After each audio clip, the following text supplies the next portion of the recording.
Hello everyone, I have a project that I would like to share with you that my husband and I recently did for our grandkids. And it is a project share. It's a craft, kind of a craft project activity all rolled up into one.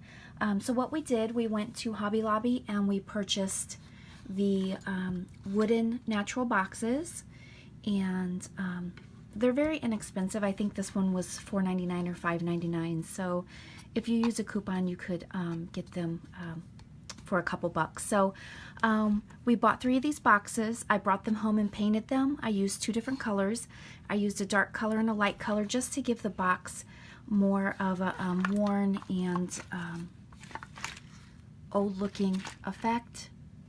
So then I left the sides of the box the natural wood color, and it happened to work out because we bought a bag of letters so we could put each child's initial on top of the box, and they were the natural wood, so it worked out. We were going to paint them but decided not to, and it worked out because it matched the natural edging left on the box, so we thought that looked great.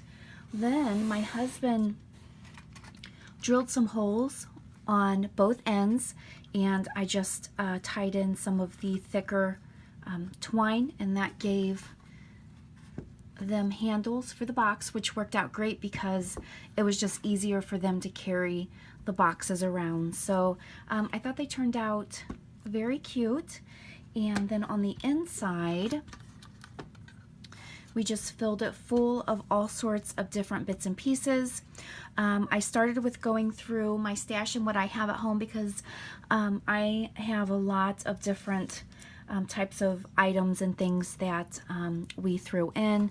For example, I have some watches, different jewelry bits and pieces, and we wanted to throw that in there. Not that they could do anything with it, but it just gave the appearance of having jewels in the treasure chest.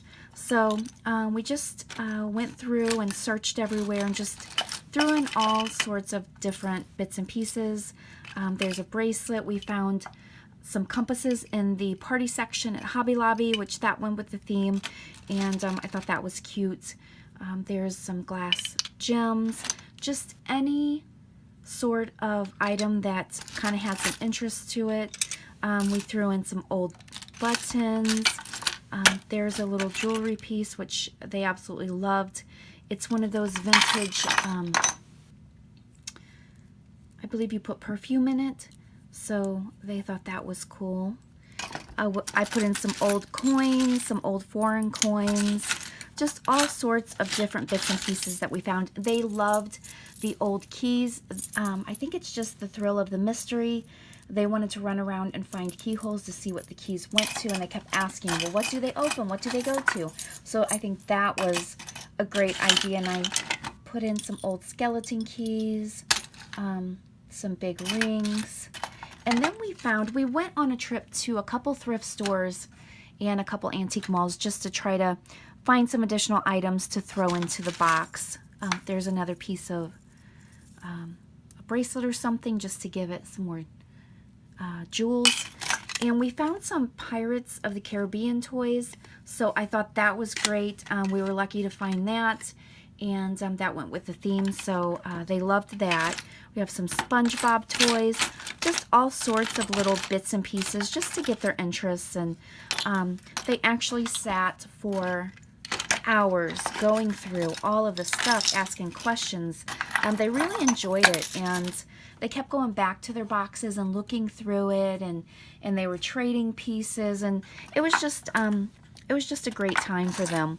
So some of the things that we put inside the box, we went to the thrift stores and the antique malls, and we bought one of those jars of jewelry.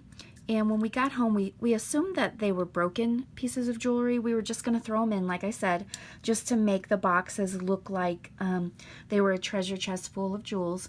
And we get home and open it, and all the jewelry is wearable.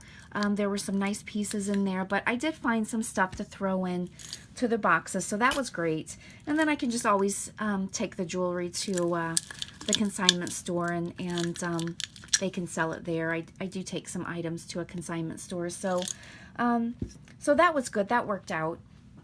And so the way that we presented the boxes to them, we hid them in a cabinet, and we just did not hand them to them. They had to go on a little treasure hunt.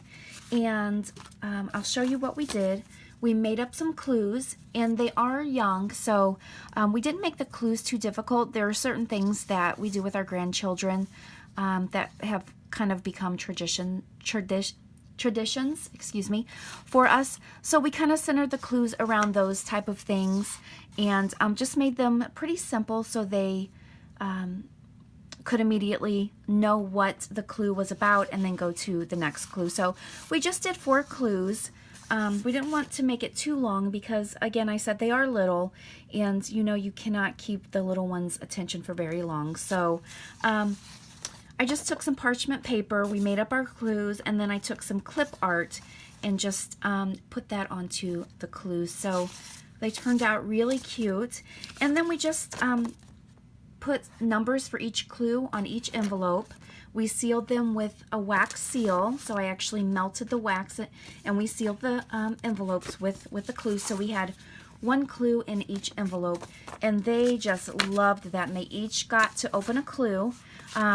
So they had such a good time. They were running all over the place trying to find the clues, and then they finally get to their boxes, and they could not wait to open them. It was a great family experience. If you have time and you have little ones, I recommend doing this. We had such a great time doing this. So I wanted to share that as a craft project slash family activity. So there you go, and I hope you enjoyed the video. Thanks so much for watching.